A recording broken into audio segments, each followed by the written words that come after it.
ATU-100 EXT is the popular extended version of David Fanitsky's, that is November 7 Delta Delta Charlie, open source automatic antenna tuner.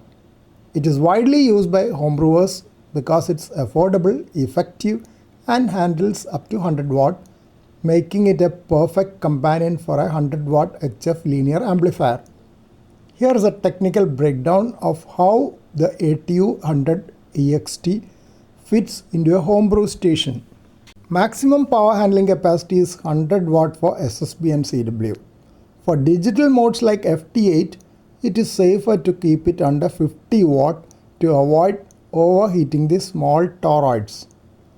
It can typically handle SWR from 1:5 down to 1:1.1. Minimum power to start tuning is 1 to 5 watts, which is adjustable in firmware. It uses 7x7 network, that means 7 capacitors and 7 inductors switched by relays. If you are integrating this into a 100 watt linear amplifier build, keep these points in mind.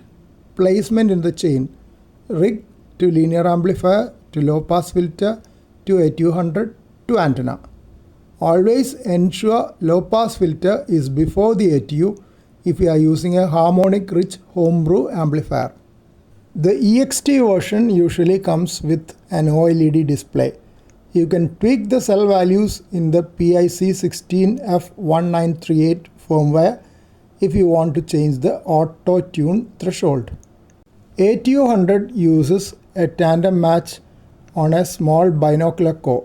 If you find the power readings are inaccurate compared to your external meters, you may need to adjust the turns ratio or the calibration offset in the software.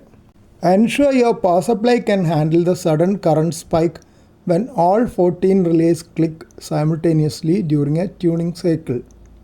Many users add a tune button in the front panel or a switch to toggle between auto and manual modes, which you can see here also.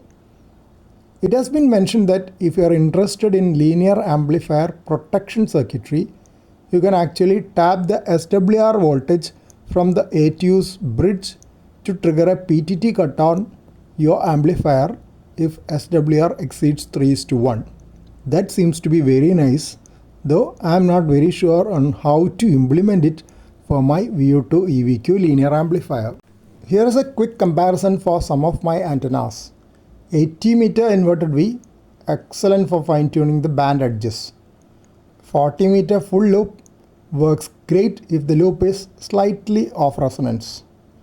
Unfed half wave antenna with the 49:1 unune, useful for expanding the bandwidth, but the ATU may struggle if the wire length is a worst case impedance for a specific frequency.